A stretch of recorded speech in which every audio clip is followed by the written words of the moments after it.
Bienvenidos a Estrategia Televisión. La experiencia en combate es un grado. Los ejércitos que poseen experiencia en combate tienen una ventaja fundamental sobre otros ejércitos que carecen de ella. Un ejército que haya combatido ya sabe perfectamente cómo tiene que organizar sus fuerzas, cómo tiene que desplegarlas, cómo tiene que dar sentido a su logística y sobre todo ya sabe qué es lo que no tiene que hacer. Porque la experiencia en combate no solamente te enseña a combatir, sino, y mucho más importante, te enseña lo que no tienes que hacer en el campo de batalla. Vamos a ver cuáles son los ejércitos con mayor y con menor experiencia en combate en América del Sur. Empezamos con los que menos experiencia en combate tienen. Y ahí está, la República Oriental del Uruguay y la República de Chile. Ambos ejércitos llevan más de un siglo sin ver acción en el campo de batalla. En concreto, la República de Uruguay, desde el principio del siglo XX, que se produjo allí una revolución, no ha vuelto a tener una experiencia real en combate, y su última guerra seria tendríamos que retrotraernos a la invasión del Imperio de Brasil de hace ya prácticamente 2 siglos. El ejército uruguayo, como muestra, las Fuerzas Armadas uruguayas, como muestra la realidad de su país, ha vivido el último siglo en una situación de relativa tranquilidad y de relativa paz. Por lo tanto, no se ha visto envuelto en situaciones realmente complejas y que hayan puesto en peligro la seguridad nacional. De hecho, el ejército de Uruguay es uno de los ejércitos menos capaces de América del Sur, ni cuenta con buques principales de combate, ni cuenta con submarinos, ni tiene cazabombarderos como tal, ni siquiera cazas. Es uno de los ejércitos con una de las dotaciones más reducidas y con menos capacidad de combate real de todo el continente iberoamericano. Respecto al ejército de Chile, la última vez que entró en guerra fue en el siglo XIX. De hecho, ha sido la única guerra que ha combatido como tal. Una guerra en la que los buques de su armada iban movidos a vela. El ejército de Chile carece de cualquier experiencia en combate real con medios modernos. Es un ejército, al contrario que el ejército uruguayo, bien equipado, es un ejército relativamente bien entrenado, cuenta con algunos de los medios más modernos y algunos incluso únicos que se encuentran en toda América del Sur, pero es un ejército que lleva prácticamente 2 siglos sin pegar un tiro en el campo de batalla. Y eso es un hándicap tremendamente negativo, porque una cosa es hacer maniobras y otra cosa muy distinta es hacer la guerra. Y ahora vamos al camino contrario. El tercer ejército con mayor experiencia en combate, el ejército de Perú. Perú ha vivido unos últimos 100 años realmente azarosos en su historia. Estamos hablando de un ejército que ha tenido que enfrentarse a múltiples situaciones internas de inestabilidad, provocada fundamentalmente por las guerrillas y organizaciones terroristas comunistas y de extrema izquierda. El ejército peruano ha tenido que luchar y luchar bastante contra estas guerrillas y contra estos grupos terroristas muchas veces vinculados al narcotráfico. Además, el ejército peruano llevó a cabo una operación especial espectacular en la cual dejó maravillado no solamente al resto de naciones iberoamericanas, sino al resto de naciones del mundo. Esta operación especial que realizó el ejército de Perú se saldó con la eliminación de los 14 terroristas y la pérdida de la vida solamente de un único rehén. Una operación fantástica que dejó y que puso de manifiesto las capacidades del ejército de Perú a la hora de realizar misiones extremadamente complejas. Esta eficacia demostrada, unido a su experiencia de lucha contra terrorista y guerrillera, le da al ejército de Perú una posición envidiable respecto a la experiencia en combate. ¿Y el segundo? Pues el segundo no es otro que las Fuerzas Armadas colombianas. Las Fuerzas Armadas colombianas, si Perú ha visto acción contra la guerrilla, lo de Colombia ya no tiene nombre. Probablemente sea el país con mayor experiencia del mundo en este tipo de lucha. Además, ha sabido combinar perfectamente no solamente los apoyos de fuego cuando no ha necesitado de artillería, sino llevar a cabo misiones helitransportadas. Estamos hablando de que Colombia se ha visto enfrentada a múltiples grupos guerrilleros, grupos narcotraficantes, paramilitares en las últimas décadas. Esto ha hecho que prácticamente la inmensa mayoría del ejército colombiano, sobre todo las unidades de combate, las unidades de infantería, hayan visto una acción que prácticamente no han visto ni siquiera muchísimos ejércitos de Europa. El nivel de adiestramiento, por lo tanto, y de entrenamiento de estas unidades ha sido espectacular y su experiencia no tiene ningún tipo de parangón. Además, el ejército de Colombia ha usado profundamente helicópteros, lo cual le da una capacidad a la hora de realizar misiones complejas, misiones de infiltración, misiones de movimiento y misiones de profundidad sobre territorio enemigo, porque hay que tener presente que estas guerrillas han controlado muchísimo territorio en Colombia, territorio que estaba negado al gobierno, donde las unidades del gobierno no entraban, le da una capacidad a la hora de conducir operaciones militares que no cuentan el resto de naciones, por ejemplo, países vecinos como el caso de Venezuela. Esta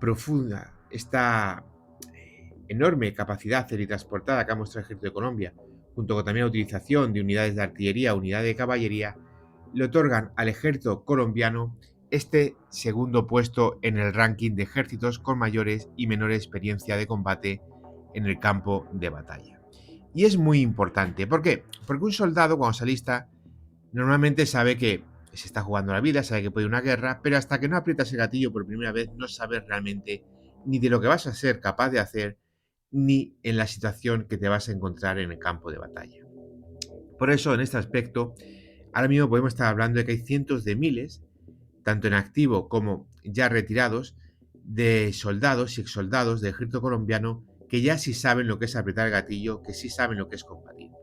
Además, no solamente ha sido una lucha en la selva, una lucha contra guerrillas en climas y en condiciones del terreno adversas. Estamos hablando de que los militares colombianos han tenido que realizar muchas operaciones contra terrorismo dentro de las propias ciudades. No solamente se han enfrentado, por ejemplo, a los terroristas de las FARC, de ELN, también han tenido que luchar, entre otras, contra el hiperfamoso cártel de Medellín, Pablo Escobar, y todas estas organizaciones criminales que muchísimas de ellas han gozado de un apoyo popular bastante importante. Esto hay que tenerlo también muy presente. Por lo tanto, la experiencia como tal del ejército colombiano a la hora de defender la integridad no solamente de su país, sino la democracia del mismo frente a organizaciones terroristas comunistas, le profieren, le capacitan y dan valor a la posibilidad real de llevar a cabo cualquier tipo de misión de combate. El ejército colombiano se encuentra, por lo tanto, en este ranking en un segundo lugar más que merecido y es una fuerza que cualquier ejército, tanto de un país vecino como internacional, quisiese o tuviese en mente realizar algún tipo de operación sobre el territorio colombiano, sin ningún tipo de duda se va a enfrentar a una unidad, sobre todo las terrestres, bien entrenadas, bien motivadas, bien equipadas y con una amplísima experiencia en combate. Y en primer lugar, ¿a quién tenemos? Bueno, pues quien ocupa el número uno con mayor experiencia en combate en América del Sur no es otro que la nación Argentina. Argentina tiene una experiencia en combate que prácticamente poseen 5 o 6 ejércitos más en todo el mundo.